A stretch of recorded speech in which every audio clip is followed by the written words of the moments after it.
7 ते 8 दिवसांपासून पुण्यामध्ये मुसळधार पाऊस सुरू आहे आणि अक्षरशः पूरजन्य परिस्थिती इथे तयार झालेली आहे. तुम्ही बघतच असाल बातम्यांमधून वगैरे. पण काही दिवसांपूर्वी म्हणजे साधारण 2 आठवड्यापूर्वी परिस्थिती काही अशी नव्हती. आम्हाला की नाही सहसा इथे पाणी स्टोरेज करायची कधी गरज पडत नाही. पण 2 आठवड्यांपूर्वी अशी परिस्थिती होती की आम्हाला पाण्याचं थोडं कमतरता असल्यामुळे आम्हाला पाणी स्टोरेज करून ठेवावं लागत होतं आणि आम्ही अतिशय आतुरतेने पावसाची वाट पाहत होतो. पाऊस तर आता पडायला सुरुवात झालेला आहे. वातावरणसुद्धा खूप छान झालेलं आहे. पण या पूरजन्य परिस्थितीमुळे जिल्हाधिकाऱ्यांनी इथल्या शाळांना सुट्ट्या डिक्लेअर केलेल्या आहेत 11 जुलैपर्यंत. तर आता सगळ्यात मोठा जो प्रॉब्लेम आहे तो असा आहे की माझ्यासारख्या ज्या आया आहेत ज्यांना मुलं सांभाळावी लागतात घरी, तर त्यांची मुलं फुल टाईम आता ते घरी राहणार आणि त्यांना कसं एंगेज ठेवायचं, त्यांच्याकडनं त्यांचा जो छोटासा मेंदू आहे तो कसा योग्य कामांमध्ये गुंतवायचा, त्यांना स्क्रीन टाईमपासून वाचवणे, त्यांना चांगल्या गोष्टींची आवड लावणे, या सगळ्या गोष्टी त्यात आल्या. आता त्या कशा फेस करायच्या, त्याला कसं हँडल करायचं, हे एक प्रकारे एक टास्कच आहे. कारण पॅरेंटिंग आजकालच्या एरामध्ये पॅरेंटिंग म्हणावं तेवढं इझी राहिलेलं नाही आहे. तर मी यक्षितला कशा प्रकारे एंगेज ठेवते चला दाखवते. यक्षित, ऐक ना, हा जो समोरचा रस्ता आहे ना, या रस्त्यावरनं ना खूप साऱ्या गाड्या येणार आहेत तिकडून, ठीक आहे. त्यातल्या व्हाईट कलरच्या गाड्या काउंट करायच्या. काय? व्हाईट कलरच्या गाड्या काउंट करायच्या आणि तो काउंट मला सांगायचा. मी आलेच. हां, करा काउंट.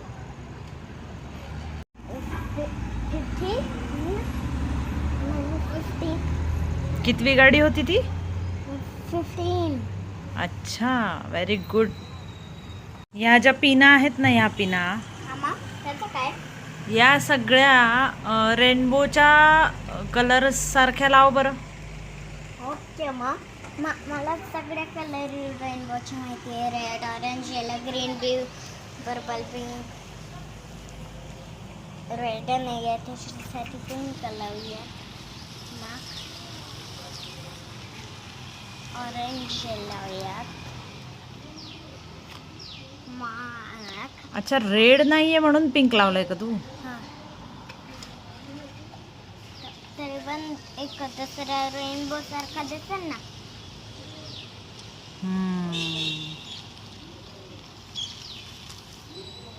फिनिश्ड. हां, that's a good attempt. Very good.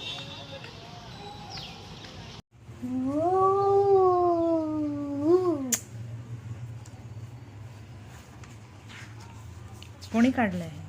मी काढलेलं आहे का मग?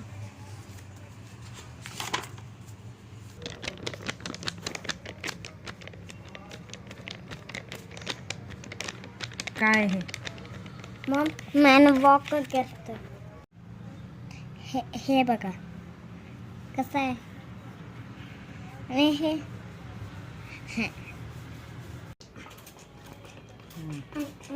बस. बसू. पुस. आरसा पुस रे, काच पुस.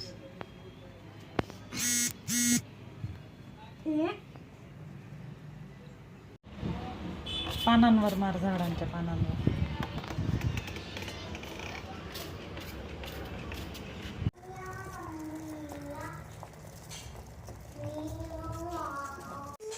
कलर केला बघ, इझी पीजी. मोबाईल आहे हा. कोणासाठी बनवता? मॉमसाठीच. माझ्यासाठी. थँक्यू. ते डॉग आणि ही आपली कॅट.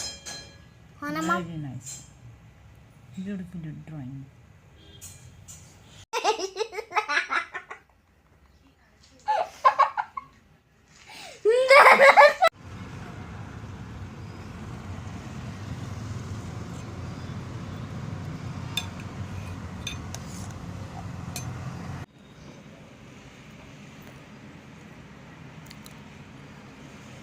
तर अशा काही पद्धतीने मी यक्षितला एंगेज करत असते. आणि त्याचसोबत भाजी निवडणे, वाळलेल्या कपड्यांची घडी घालणे, खेळणी जागेवर ठेवणे, घरातल्या वस्तू जागच्या जागी लावणे, असेही बरेच काही कामं आहेत जे त्याला सांगून मी त्याला एंगेज करत असते. तुम्ही तुमच्या मुलांना कशा पद्धतीने एंगेज करतात हे मला कमेंटमध्ये नक्की सांगा. आणि माझा व्हिडिओ तुम्हाला आवडत असेल तर लाईक, शेअर, सबस्क्राईब करा. भेटूया पुढच्या ब्लॉगमध्ये. तोपर्यंत बाय.